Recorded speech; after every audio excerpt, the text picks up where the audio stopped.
Welcome to the first edition of Schooling Around for the 2016-17 school year.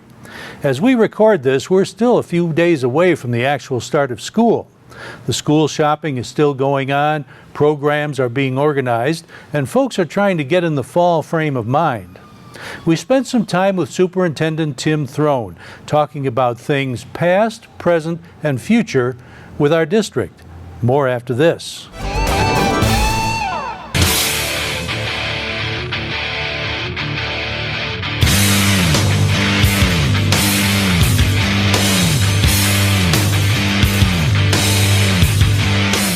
When Tim Throne took the helm a little over a year ago, there were a lot of sparks flying in our district.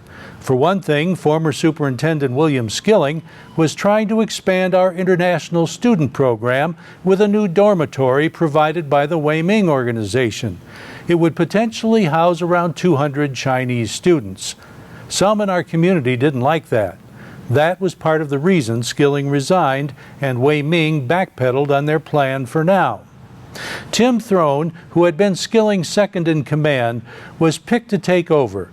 Things have calmed down a lot since then, except for a millage defeat in August that got everyone scurrying to make sure the issue is clearer on the November ballot. This interview took place before all that. We talked about his first year.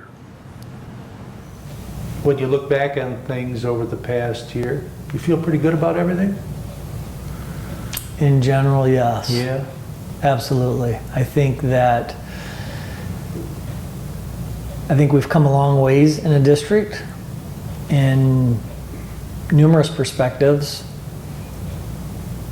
Probably the biggest perspective, for whatever reason, I think that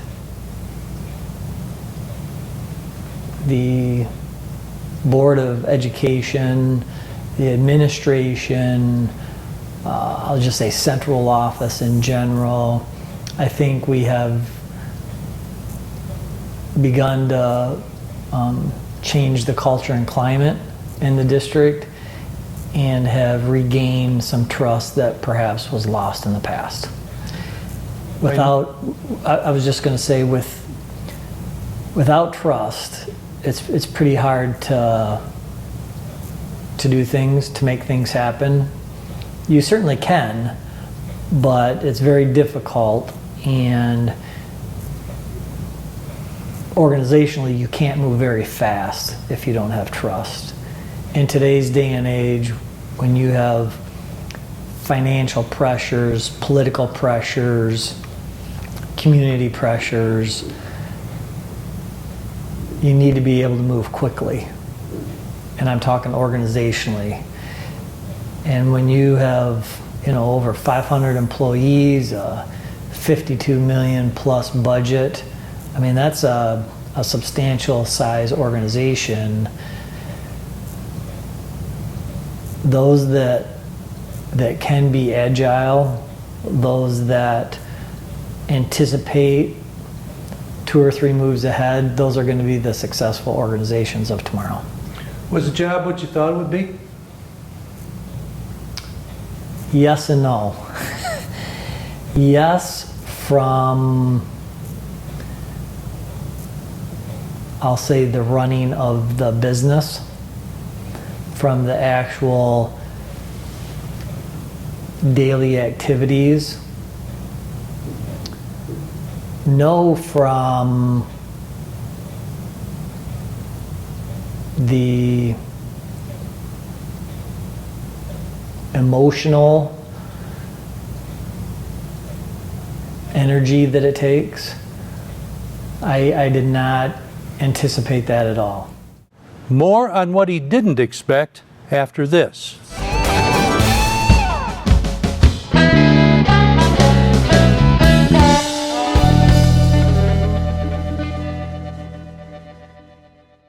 Superintendent Tim Throne had a pretty good idea about running the schools, but some things were a surprise.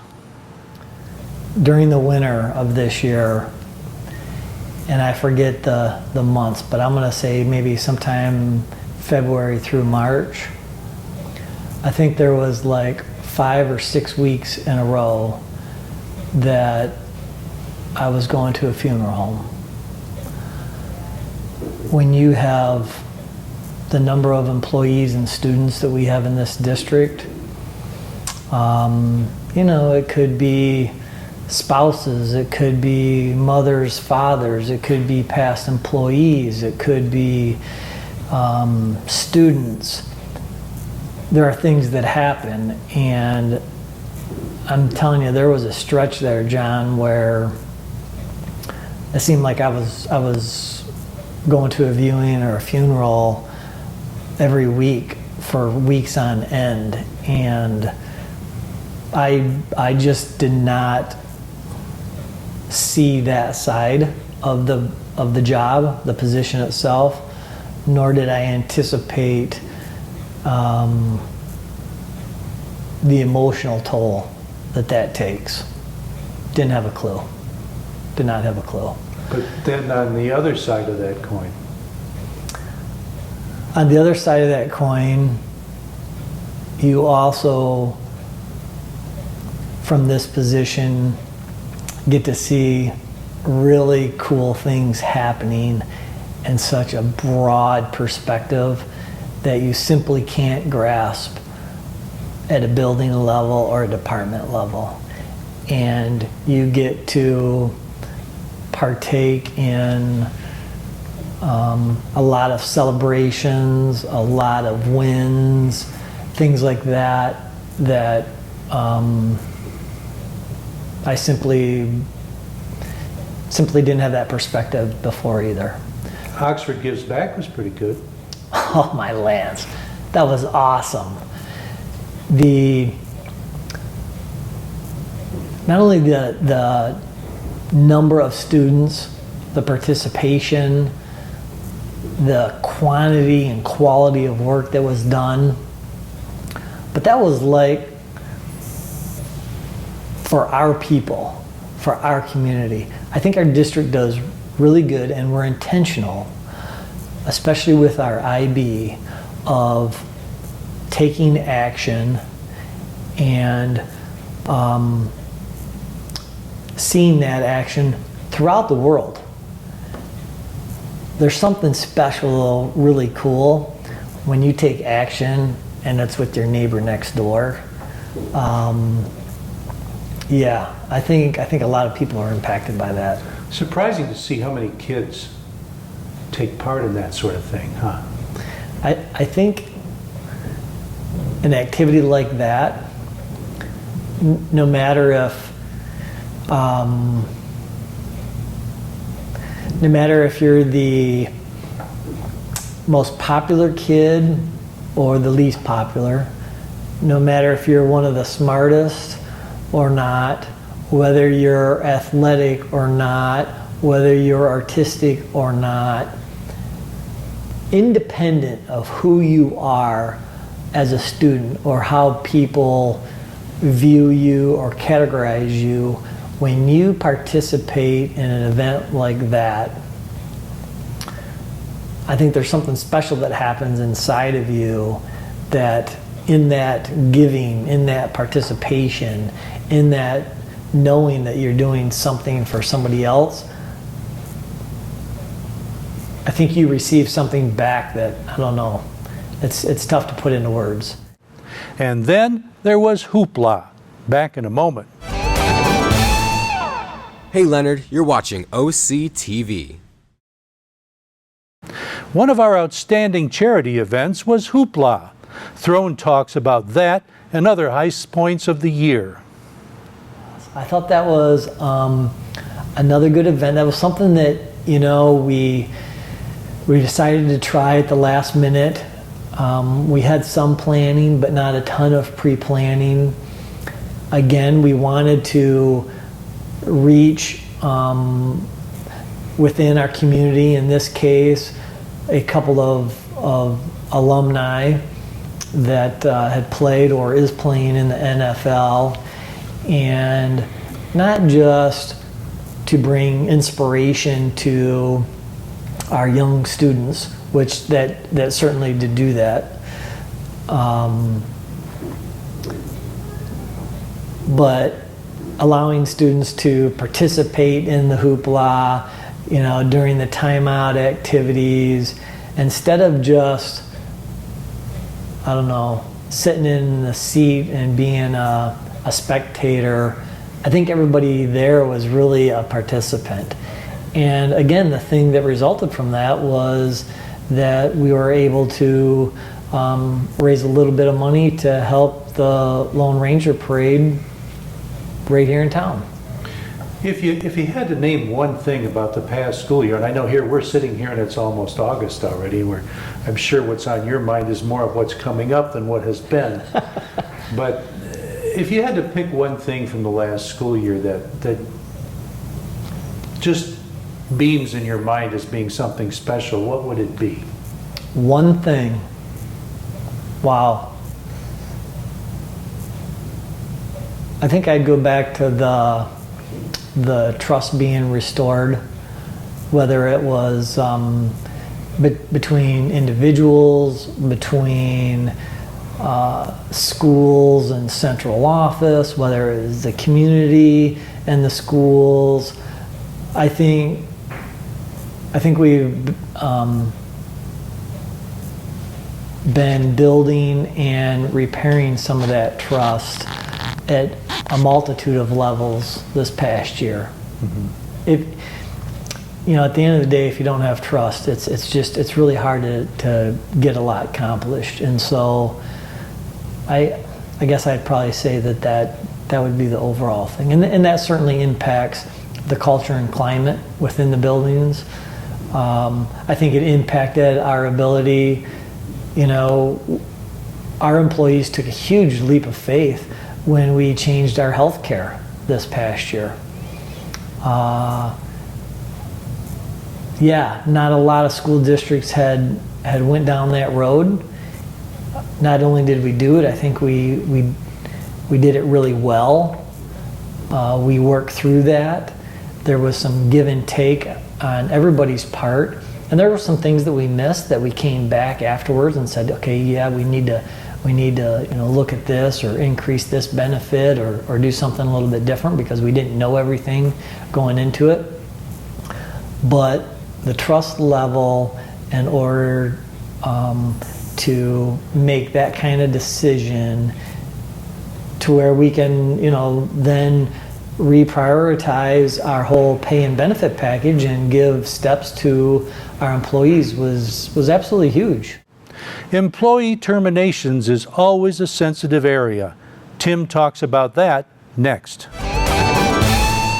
Drownings are a leading cause of death for young children. Make sure kids learn how to swim. Always watch them in and around water and properly fence all pools. Simple steps save lives. To learn some new ones, visit poolsafely.gov. Employee terminations is a tough issue. Legalities are involved. Sometimes people know that they either need to change or want to change, but they can't, for whatever reason, do it themselves.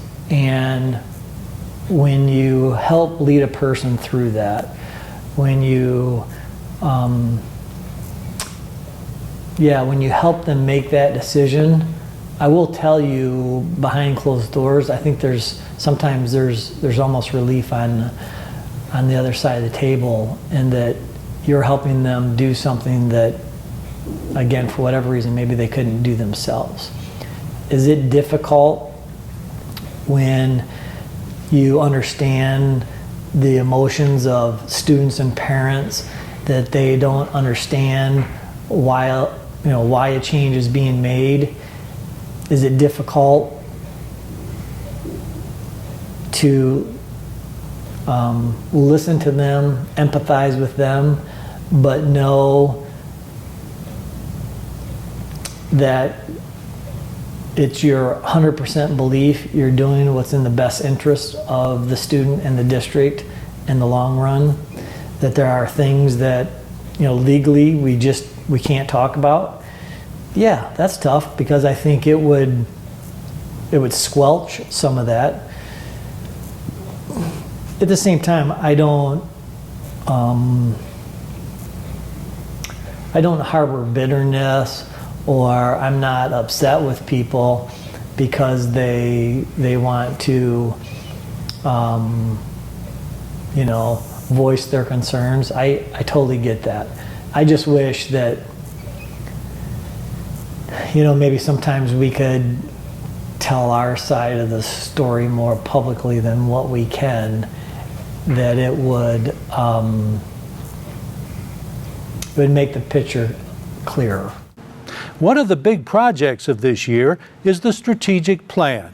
I asked Tim how it's coming along. It's coming along real well. We are about ready to publicly, I'll say, present our 3, I'm going to call them goal areas, with our strategic initiatives listed underneath them. I think the thing that I've learned in this for me is that, I don't know, maybe it's just my type A personality. You want to get everything perfect the first time around. And I have to keep reminding myself that the process that we're going through, this strategic process, everything doesn't have to be perfect today, because we don't know what's going to happen 3 years, 5 years from now. But we certainly can make our best guess and have enough confidence to make adjustments along the way.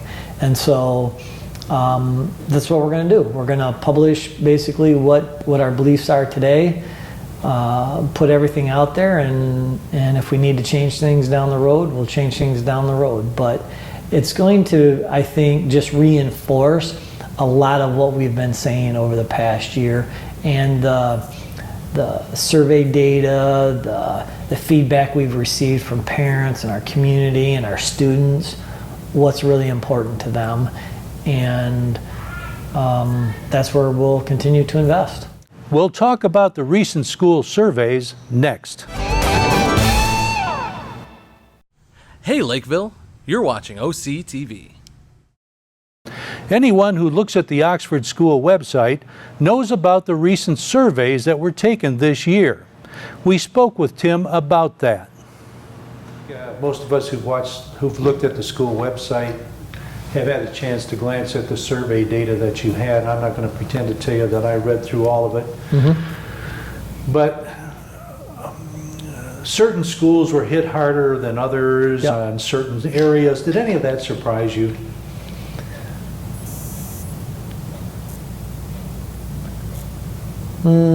Maybe a few things surprised me. I'll give you one example. I know we really intentionally invested in planning for professional learning this past year. The increase in positive feedback we got was way better than what I expected. I mean, we had, I want to say it was like a double-digit % increase in that people basically said, we've done the best job we've done in a very long time when it came to planning and executing our professional learning activities this past year. So part of me wants to say, okay, it's not a surprise because we invested in that. But the other part of me is surprised in that we got as positive feedback as we did. Mm-hmm. That was real. I was real happy about that.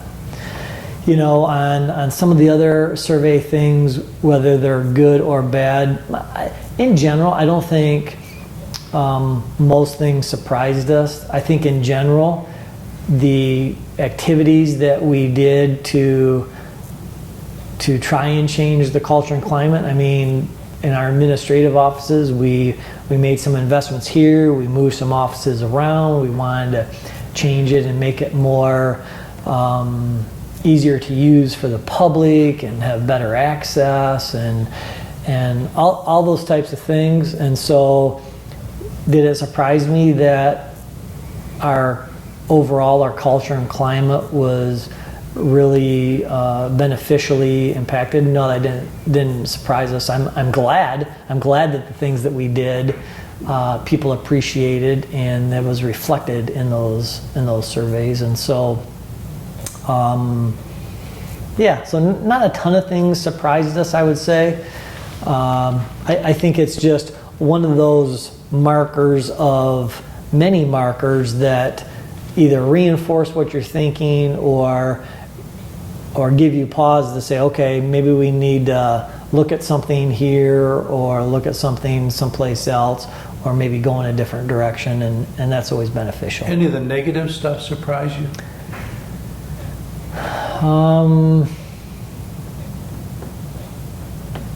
Not that I can remember off the top of my head. I guess with surveys, you, correct me if I'm wrong, but it seems logical to me that you need to remember that the people who take the time to take the surveys a lot of times are the ones that want to complain about something. Well, that's true. Yep, you're exactly right. And so I guess I would go back to, while sometimes it can be hard to read or difficult to agree with the results, I would go back to, if we truly want to become better every day, then let's take that, apply it, and figure out how we're going to get better. And I guess another thing you have to keep in mind is what area the survey was taken in, because you have variances in your population from school to school. Yeah. And they're the problems of, special ed or whatever it might happen to be that go along with that particular school. Right. Yeah. You need to take. I'm going to say it this way, John. I think you need to take the survey data, and I think you need to, I'll say, make some generalizations about that, because if you really dig deep, sometimes you'll have one whole group saying you need to do more of a certain thing, and then another group saying you need to do a whole bunch less of the exact same thing. And so, sometimes they balance each other out. Sometimes, you need to look, okay, is there something else that's maybe causing people to feel this way or have a certain belief. And so, I guess I'd say sometimes you got to take it with a grain of salt, but take what good you can take out of it and apply it, and hopefully it'll help us become our best. Remember, we hadn't encountered the August millage vote at this time. What follows assumes all continues on an even keel in November. So far, it kind of looks like, from a student count perspective, we're going to be maybe a few less than last year, but not a whole lot. Does that ring true with what you know? That is exactly true. I would say we based our budget on flat growth, so not a lot of growth, not a loss. Today we're pretty much flat. Could we be a few up or a few down? Yeah, probably, but it's going to be pretty flat from everything that we can tell today. Yeah. Well, that's the way the school business is, isn't it? There's some guesswork there, because you never know what the next count is going to give you. Yep. But exactly right. I'd say, it seems to me in general, we should be pretty proud of our financial success and everything. I mean, we've been able to hold our own pretty well compared to some other districts, huh? While it hasn't been a ton, we've been able to add to our fund balance a few $100,000 or a couple $100,000 the last couple of years. Our audit isn't complete yet for this past year, but within the next month we should know what that number looks like. Financially, we have been incredibly stable. We have continued to make, I think, wise investments, and that in turn has reflected upon a lot of the things that we've been able to do. I mean, I think about this past year, we had a group of parents who really fundraised all year long to bring some new playground equipment to the elementary schools, and the district was able to match those funds. Well, that's a huge investment on the part of the parents and the community who raised money for that. And I was thrilled that the district was able to match those funds. In prior years and in districts all around us, unless you are passing a bond, there's just not a lot of ability to take operational dollars and do a lot of capital improvements.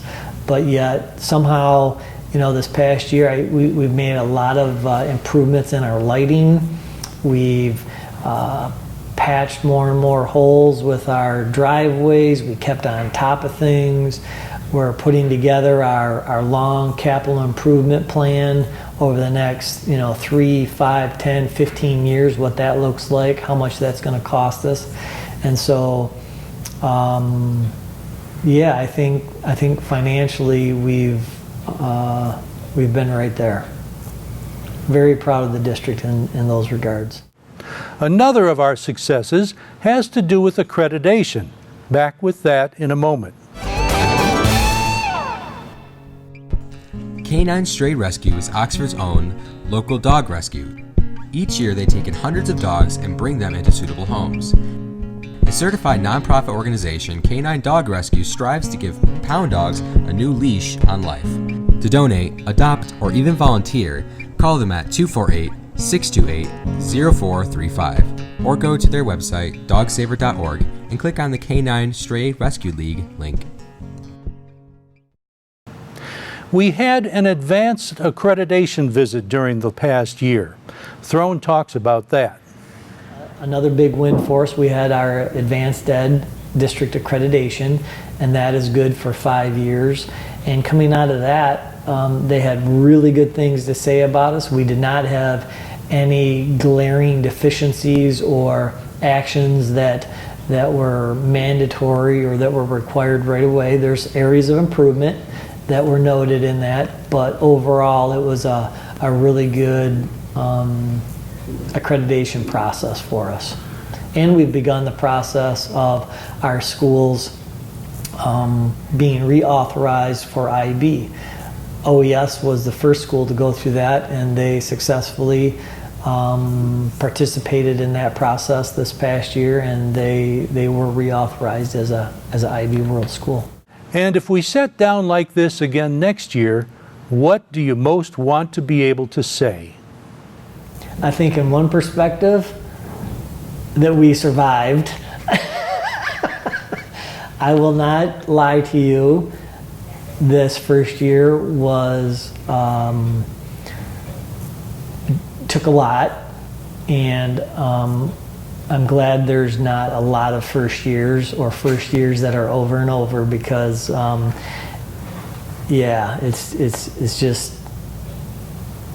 it's difficult. It's a learning process, and so beyond just surviving, I guess, this time next year, I hope that we are really thriving.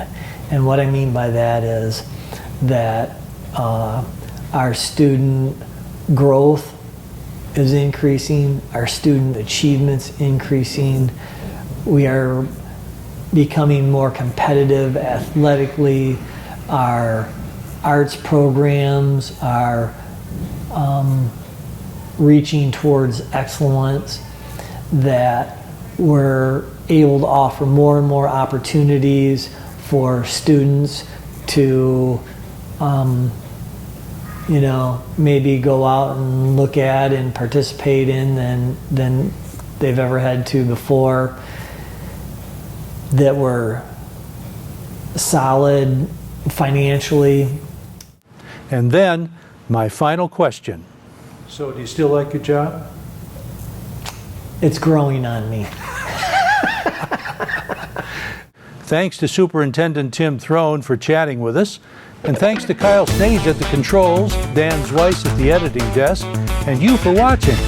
Hope you have a great school year. This is Oxford Community Television, keeping it local.